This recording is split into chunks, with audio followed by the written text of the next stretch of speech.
Assalamualaikum dan salam ya teman-teman. Sebelumnya izin untuk memperkenalkan diri. Kami dari kelompok 3 kelas 6B Akuntansi Perpajakan semester 6 yang beranggotakan Putri Arsenio Belinda dengan NPM 121, Safira Della Puspita dengan NPM 123, Andila Restu Ilahi dengan NPM 128, dan Rauf Zahira Subagia dengan NPM 131. Kami di sini ingin memaparkan cara pengisian SPT 1771, yaitu untuk wajib pajak badan. Pengisian SPT ini menggunakan laporan keuangan dari PT Sejahtera Mutiara Mas. Untuk lebih lengkapnya, mari kita simak video berikut ini ya, teman-teman.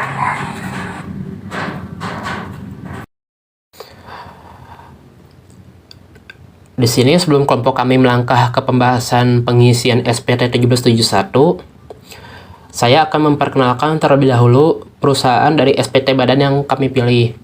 Nah, di sini nama perusahaannya itu adalah PT Sejahtera Mutiara Mas di nama wajib pajaknya. Berikutnya di sini ada NPWP-nya dan alamatnya itu beralamat di Jalan Kampar Raya 22 Tanjung, Purwokerto. Lalu jenis usahanya, perusahaan ini bergerak di bidang perdagangan, khususnya perdagangan alat tulis kantor. Nama pemimpinnya dipimpin oleh Agus Handoyo. Pembukuannya itu tidak diaudit. Berikutnya tahun pajaknya itu dimulai dari tanggal 1 Januari sampai dengan 1 Desember 2020. Di sistem akuntansinya itu masih menggunakan manual. Dalam arti bahwa sistem akuntansi ini dilakukan pencatatan transaksinya itu dengan secara tulis tangan. Konsultan pajak, perusahaan ini tidak menggunakan konsultan pajak. Berikutnya di metode penilaian persediaan, itu menggunakan metode FIFO. Singkatan dari first in first out, yaitu artinya perhitungan persediaan masuk pertama, keluar pertama. Alasan perusahaan ini menggunakan metode FIFO itu karena metode ini yang paling sering digunakan di berbagai perusahaan, khususnya di bidang perdagangan. Karena mengeluarkan barang yang tersedia di awal itu yang pertama kali datang. Kemudian stok yang tersedia di awal ini pasti stok baru dan itu akan mengundang minat dari konsumen. Nah, ini tuh cukup menguntungkan bagi perusahaan karena mengurangi risiko kerusakan pada barang. Berikutnya di sini di metode penyusutan atau amortisasi itu menggunakan garis lurus, yang artinya metode perhitungan ini bertujuan menghasilkan beban penyusutan dengan nilai yang sama di setiap periode pembukuan selama masa aktiva masih berjalan. Nah, dari data-data inilah yang nantinya akan dimasukkan ke dalam formulir SPT-nya. Kita ke bawah, di sini ada nama susunan pengurus. Susunan pengurus ini terbagi menjadi 3, yakni yang pertama itu ada presiden komisarisnya, itu bernama Satya Nugraha, dan yang kedua ada komisarisnya juga namanya Amiruddin, dan yang ketiga ada direktur atas nama Agus Handoyo.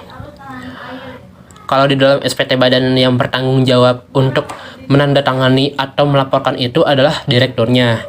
Jadi nanti yang ada di dalam SPT yang ada di sheet berikutnya ini ada nama Agus Handoyo ini sebagai direktur yang memberikan tanda tangan. Kita coba pindah ke bagian sheet 1771. Nah, di paling bawah ini kita bisa lihat. Nah, di sini ada nama lengkap pengurus, itu nama direktur dari perusahaan tersebut, Agus Handoyo. Lalu tempatnya di sini di Purwokerto, tanggal 30 April 2021. Karena yang kita laporkan adalah pembukuan tahun 2020 dan maksimal laporan pajak itu kan adalah 30 April. Nah, jadi memang beliau ini melaporkan pajaknya itu memang mepet waktunya.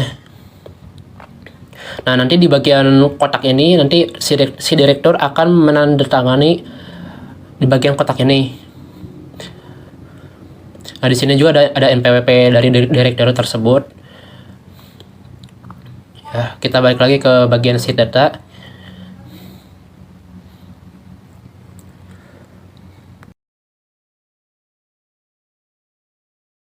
Berikutnya ini adalah penyetoran modalnya. Nah, dari ketiga nama di sini itu merupakan si pemegang sahamnya dalam melakukan penyetoran modal. Jadi kan perusahaan itu kalau dia berbentuk PT itu biasanya dibagi persentase lagi untuk pemegang saham.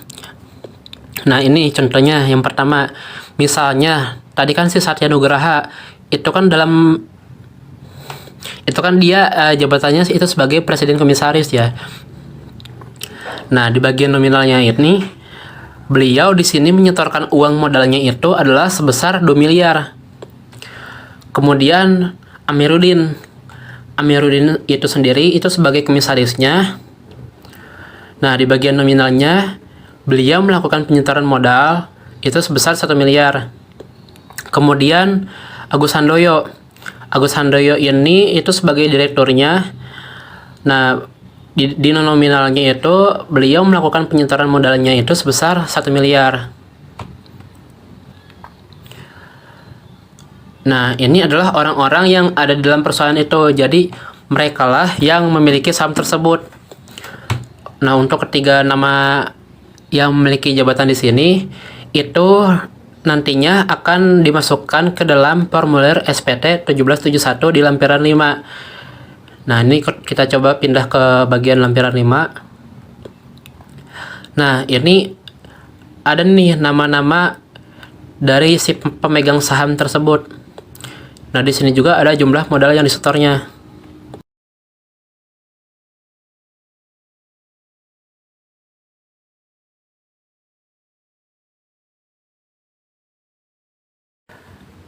Di bagian lampiran 5 ini untuk lebih lengkap dan lebih detailnya itu nanti akan dijelaskan oleh rekan saya seperti itu.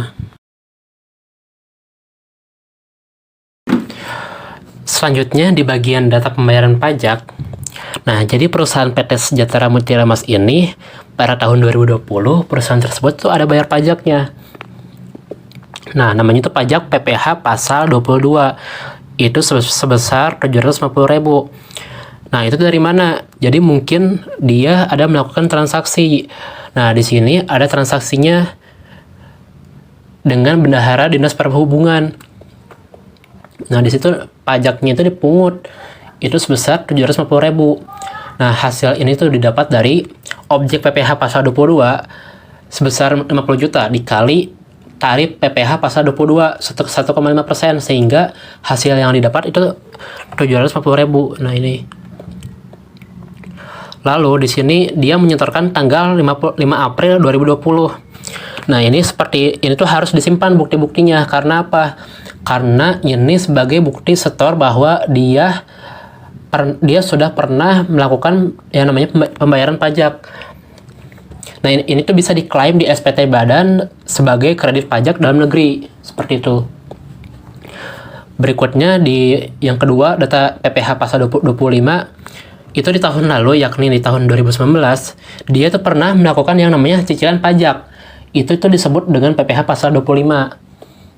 Jadi dari Januari sampai dengan Desember, dia membayar cicilan pajak nilainya itu sebesar 11.100.000.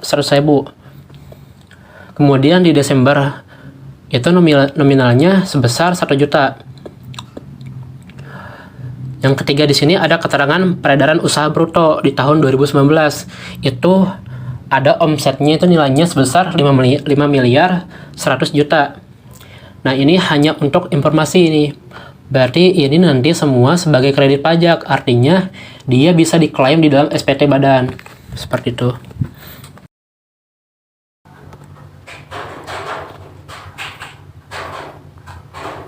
Selanjutnya yaitu laporan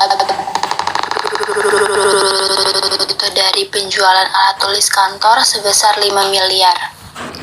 Lalu di sini terdapat tersedia dijual dengan nominal 5.700.000.000 didapat dari persediaan awal ditambah pembelian barang. Lalu HPP 4.200.000.000 didapat dari tersedia dijual dikurangi persediaan akhir. Didapat laba bruto usaha sebesar 800 juta. Lalu di sini terdapat biaya-biaya administrasi dan umum yang terdiri dari biaya gaji karyawan, biaya promosi, biaya administrasi kantor, dan lainnya. Didapat total biaya administrasi dan umum sebesar 504.600.000. Lalu ada laba neto usaha sebesar 295.400.000. Di sini terdapat penghasilan dari luar usaha yang terdiri dari penghasilan jasa giro dan bunga deposito dan menerima sumbangan dari pemerintah. Jumlah dari penghasilan luar usaha itu didapat 57 juta. Lalu jumlah biaya luar usaha 1.400.000. Laba neto komersial 351 juta. Nah, di sini terdapat koreksi fiskal positif dengan total koreksi fiskal positifnya itu sebesar 10 juta. Lalu di sini juga ada koreksi fiskal negatif dengan total 57 juta. Maka laba neto fiskalnya itu sebesar 304 juta yang didapat dari laba neto komersial ditambah dengan total koreksi positif dikurang total koreksi negatif.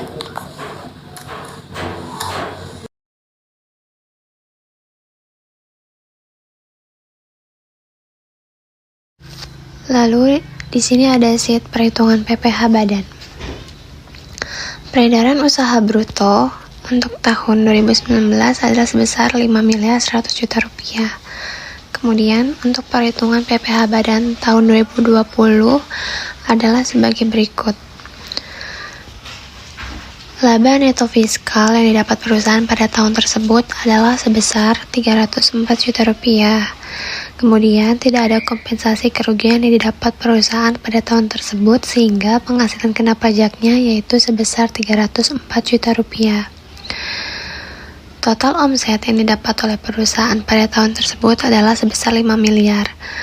Oleh karena itu, didapat PKP fasilitas dengan membagikan 4,8 miliar dibagi dengan total omset yang didapat sebesar 5 miliar dikali dengan penghasilan kena pajak perusahaan yaitu 304 juta rupiah sehingga PKP fasilitas yang didapat adalah sebesar 291.840.000 rupiah.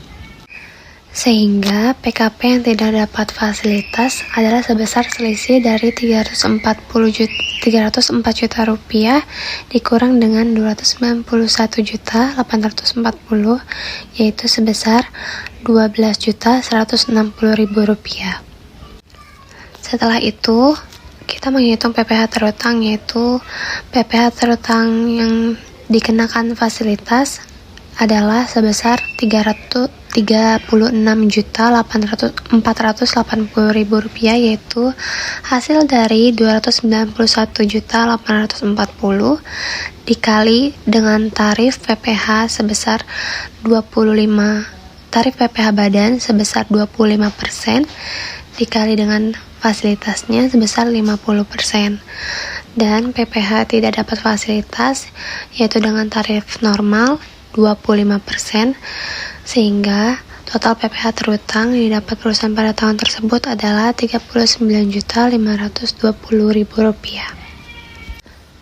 Kredit pajak yang ada pada tahun tersebut yaitu PPh pasal 22 sebesar 750.000 dan PPh pasal 25 sebesar 11.100.000 rupiah sehingga total kredit pajaknya 11.850.000 rupiah sehingga PPh kurang bayar pasal 29-nya adalah dengan mengurangkan total PPh terutang dengan kredit pajak sehingga didapati PPh kurang bayar pasal 29 sebesar Rp27.670.000. Lalu kemudian perhitungan PPh pasal 25 itu sama seperti perhitungan sebelumnya untuk PKP fasilitas dan tidak dapat fasilitas. Namun untuk PPh terutang yang mendapat fasilitas adalah sebesar Rp291.840.000 dikali dengan tarif PPh pasal 25 pada saat itu yaitu 22% dikali dengan tarif fasilitas yaitu 50%, sehingga PPh terutang pasal 25 yang mendapat fasilitas adalah sebesar Rp32.102.400.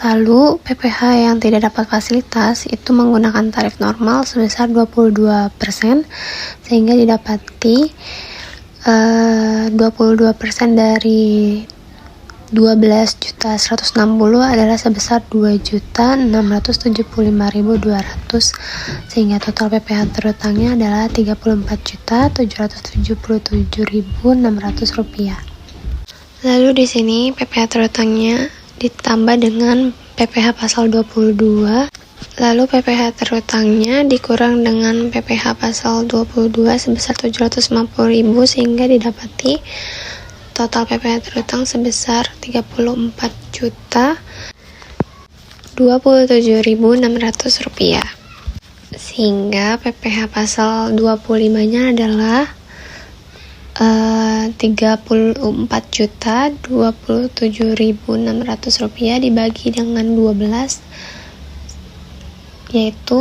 Rp2.835.633.000. Laba komersial pada tahun 2020 yang dilaporkan dalam neraca yaitu sebesar laba neto komersial 351 juta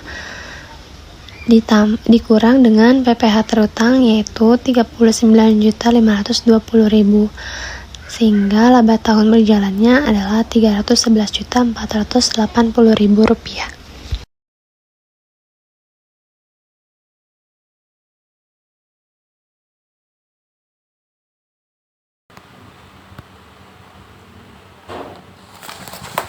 Selanjutnya di sini ada neraca PT Sejahtera Mutiara Mas per 31 Desember 2020.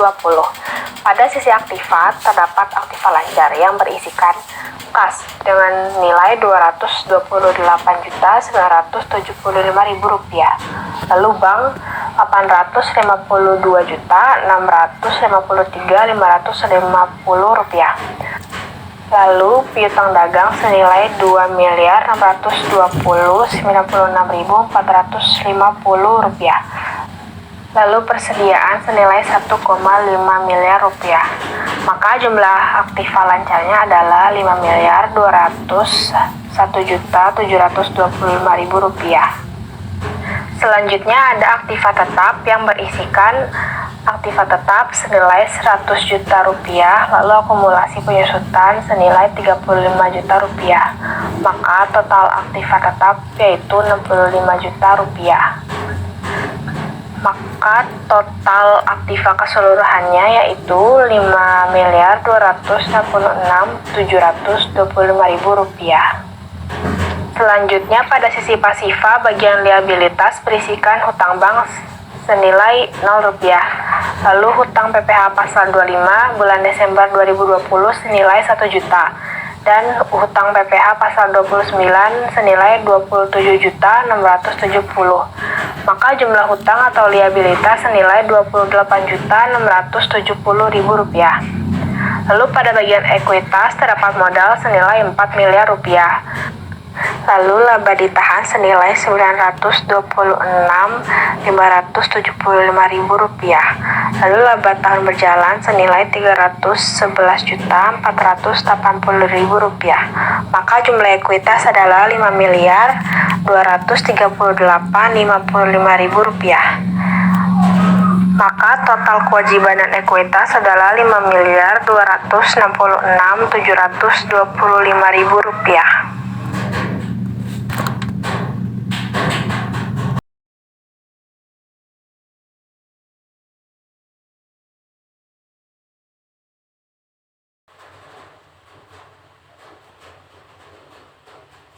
Setelah mencari data, laporan laba rugi, perhitungan PPh badan, dan neraca, langsung saja kita masuk ke sheet 1771. Yang pertama itu ada kolom NPWP, nama wajib pajak, jenis usaha. Nah, jenis usahanya itu perusahaan ini tuh yaitu perdagangan. Lalu ada nomor telepon.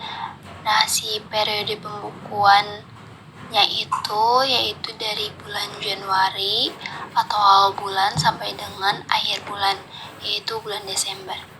Nah, di sini terdapat 4. Yang pertama itu yang A, penghasilan kena pajak. Nah, dia itu nominalnya itu 304 juta.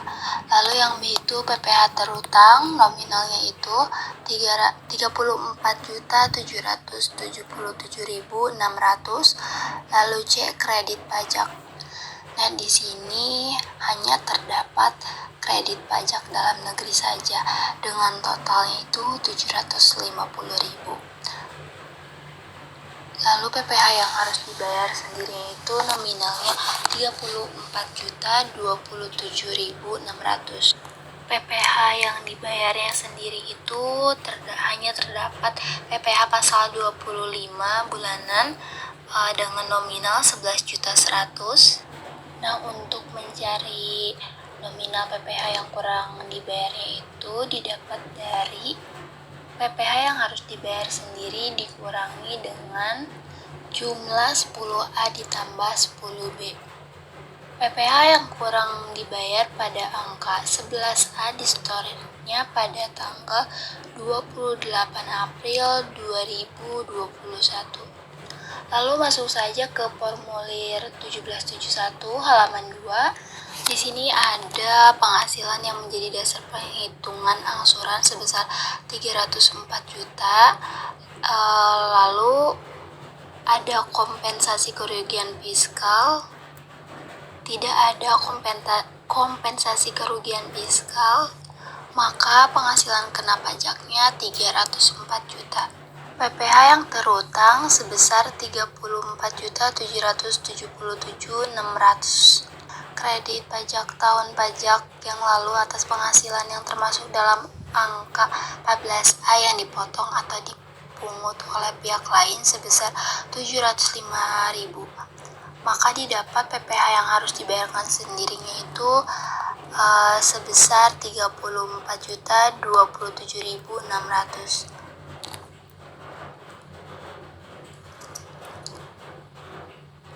Nah, untuk mengetahui PPh pasal 25-nya itu kita tinggal membagi PPh yang harus dibayar sendiri dibagi 12 bulan. Lalu di sini ada PPh final sebesar 1.400.000, penghasilan yang tidak termasuk objek pajak 50 juta. Nah, di bagian H terdapat lampiran. Selain lampiran-lampiran 1771, lampiran 1, 2, 3, 4, 5, dan 6 dilampirkan pula. Yang pertama itu surat setoran pajak lembar ketiga PPh pasal 29, lalu laporan keuangan, transkrip kutipan elemen-elemen dari laporan keuangan, daftar penyusutan dan amortisasi fiskal. Lalu di sini terdapat pertanyaan bahwa si laporan keuangan ini benar adanya.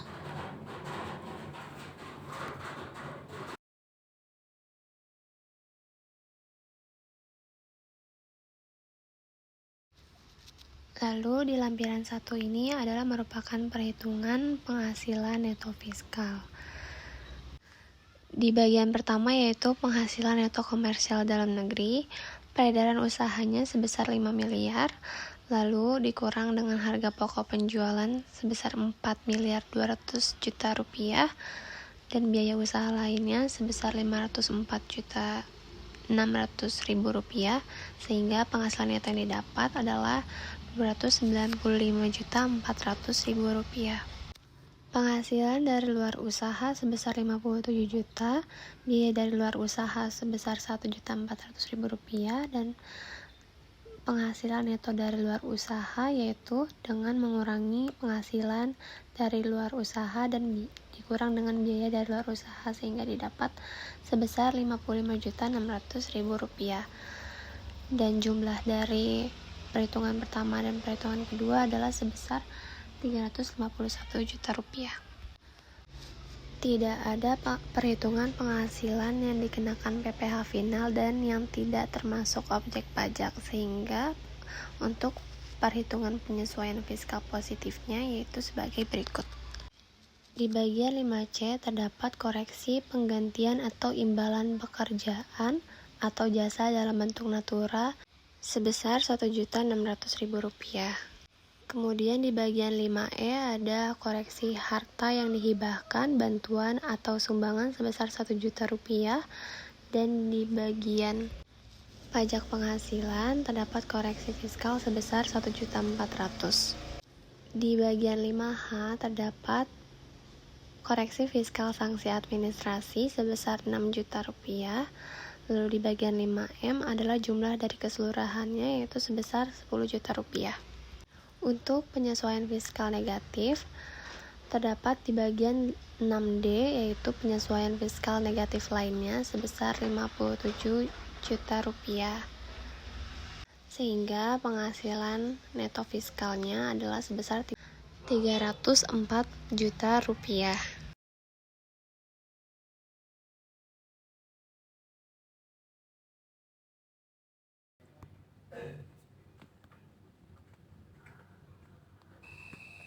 Pada SPT 17712 ini merupakan lampiran yang berisi perincian harga pokok penjualan, biaya usaha lainnya, dan biaya dari luar usaha secara komersial. Nah, yang pertama ada kolom harga pokok penjualan. Di sini ada pembelian bahan atau barang dagangan senilai Rp4,5 miliar. Lalu ada persediaan awal senilai Rp1,2 miliar. Lalu persediaan akhir senilai Rp1,5 miliar. Maka total harga pokok penjualan adalah Rp4,2 miliar. Lalu pada biaya usaha lainnya terdapat gaji, upah, bonus, gratifikasi, dan sebagainya senilai Rp300 juta. Lalu ada biaya transportasi senilai Rp5 juta, biaya penyusutan dan amortisasi Rp20 juta, biaya sewa Rp60 juta, biaya pemasaran atau promosi senilai Rp20 juta, lalu biaya lainnya senilai Rp99.600.000. Maka total biaya usaha lainnya berjumlah Rp504,6 juta. Lalu di sini ada biaya dari luar usaha yang terdiri dari biaya lainnya senilai Rp1,4 juta. Maka total biaya dari luar usaha senilai Rp1,4 juta. Maka jumlah keseluruhan harga pokok penjualan, biaya usaha lainnya, dan biaya dari luar usaha senilai Rp4.706 juta.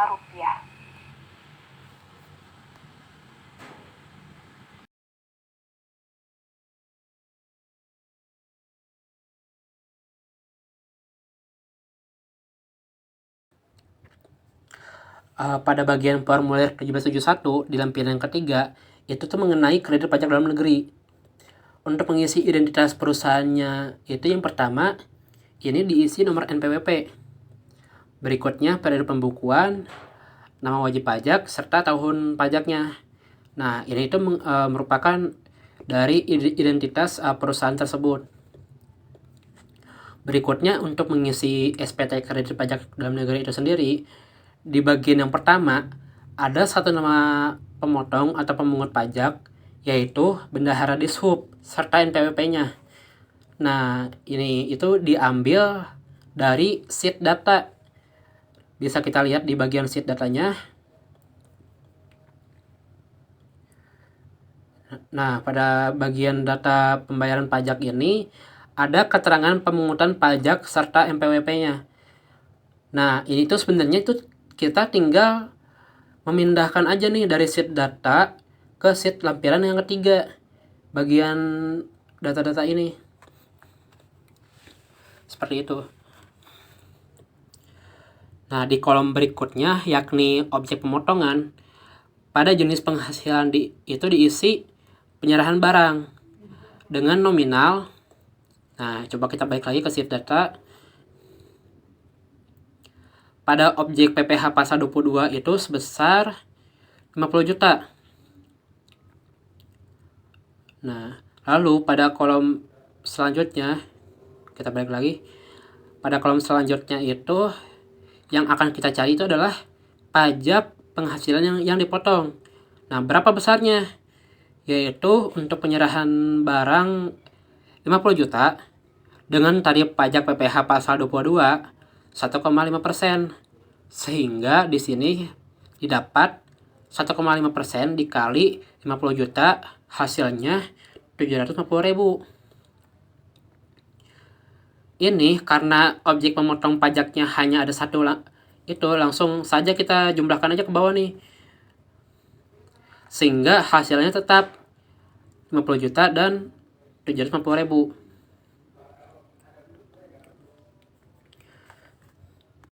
Di sini pada kolom berikutnya, bagian bukti pemotongan, karena di sini nomornya tidak ada, maka di strip aja. Dan bagian tanggalnya itu dipindahkan aja ke sini. Pada tanggal 5 April 2020. Nah, itu untuk lampiran yang ketiga.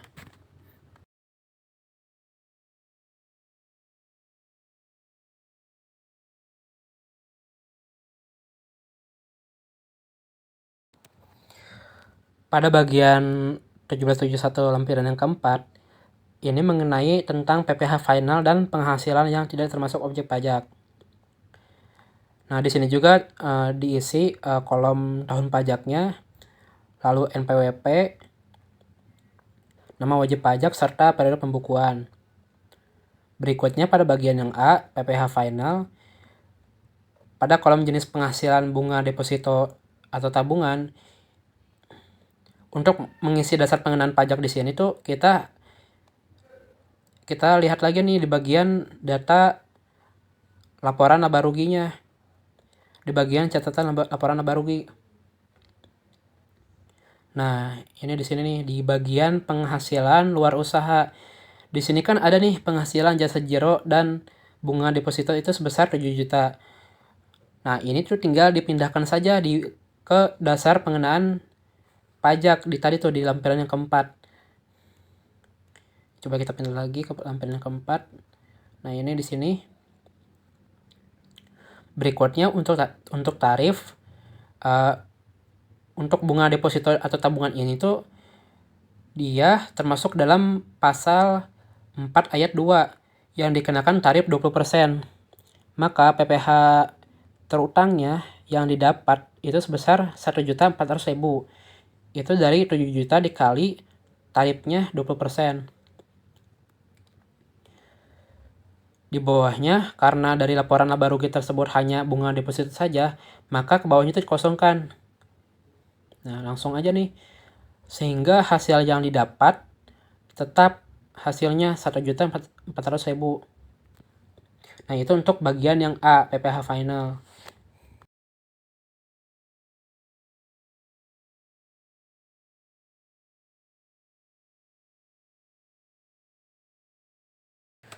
Berikutnya di bagian B, yaitu penghasilan yang tidak termasuk objek pajak. Nah, di nomor 1, jenis penghasilan pada bagian bantuan atau sumbangan. Untuk mengisi kolom penghasilan bruto ini, kita coba cek kembali pada catatan laporan laba ruginya. Nah, coba kita cek. Nah, di sini di bagian ini itu menerima sumbangan dari pemerintah sebesar 50 juta. Nah, nominal 50 juta ini itu nantinya dimasukkan ke kolom penghasilan bruto. Nah, bagian yang ini nih. Di kolom penghasilan bruto 50 juta. Berikutnya ke bawah, pada jenis penghasilan seterusnya karena tidak ada, maka dikosongkan saja. Langsung saja dijumlahkan sehingga jumlahnya tetap 50 juta. Untuk bagian B,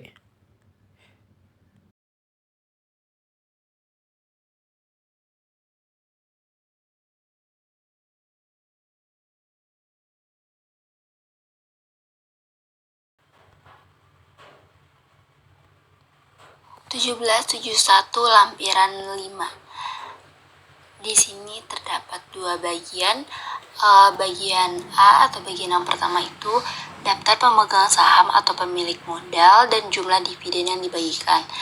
Yang pertama itu ada Satya Nugraha, alamatnya itu di Jalan Veteran nomor 50 Purwokerto, dengan jumlah modal di store-nya itu sebesar 2 miliar. Lalu ada Amiruddin, jumlah modal di store-nya sebesar 1 miliar, dan Agus Handoyo modal di store-nya 1 miliar. Bagian B, daftar susunan pengurus dan komisaris. Nah, untuk Satya Nugraha itu dia jabatannya sebagai presiden komisaris, lalu Amiruddin sebagai komisaris, dan Agus Handoyo sebagai direktur.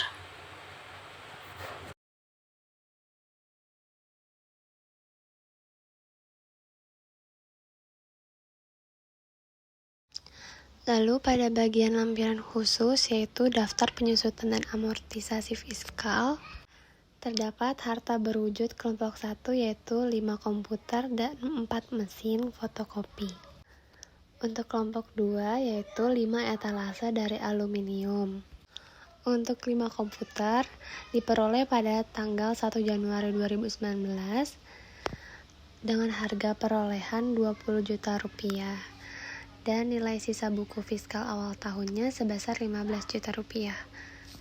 Dan metode penyusutan atau amortisasi yang dipakai adalah metode penyusutan atau amortisasi garis lurus.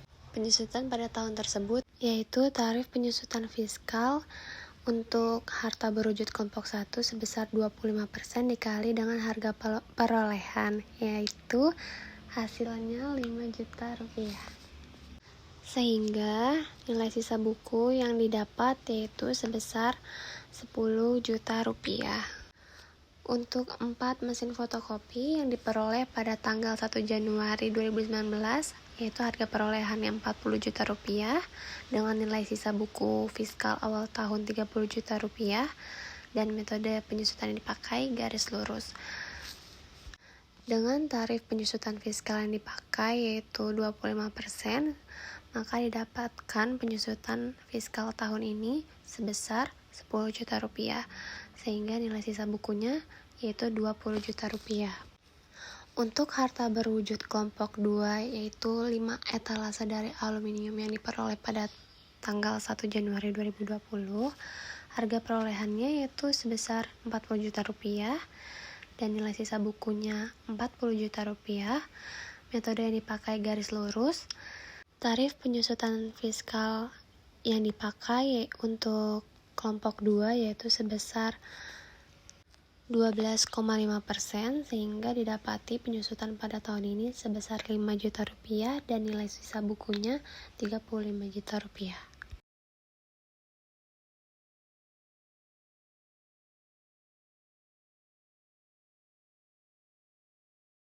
Pada lampiran khusus 8A2 berisikan transkrip kutipan elemen-elemen dari laporan keuangan.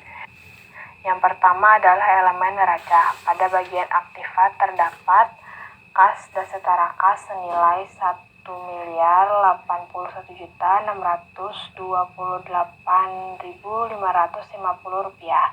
Lalu piutang usaha pihak ketiga 2.620.096.450 rupiah. Lalu persediaan senilai 1,5 miliar rupiah. Aktiva tetap lainnya senilai 100 juta rupiah, lalu dikurangi akumulasi penyusutan senilai 35 juta rupiah. Maka jumlah aktiva adalah 5.266.725.000 rupiah. Lalu pada bagian pasifa terdapat hutang pajak senilai 28.670.000 rupiah, lalu modal saham 4 miliar rupiah, laba ditahan tahun-tahun sebelumnya senilai 926.575.000 rupiah, Lalu laba ditahan tahun ini senilai Rp311.480.000. Maka jumlah kewajiban dan ekuitas senilai Rp5.266.725.000. Yang kedua adalah elemen laporan laba rugi. Yang pertama ada penjualan bersih senilai Rp5 miliar, lalu ada pembelian senilai Rp4,5 miliar, saldo barang dagangan awal Rp1,2 miliar, lalu saldo barang dagangan akhir Rp1,5 miliar. Maka harga pokok penjualan Rp4,2 miliar. Lalu laba kotor didapat dari penjualan bersih dikurang HPP, yaitu senilai Rp5 miliar dikurang Rp4,2 miliar, maka didapatkan laba kotor senilai Rp800 juta. Lalu ada beban umum dan administrasi senilai Rp504,6 juta. Lalu ada laba usaha yang didapatkan dari laba kotor dikurang beban penjualan dan dikurang beban umum dan administrasi, maka didapatkan nominal Rp295.400.000. Lalu ada penghasilan atau beban lain senilai Rp55.600.000.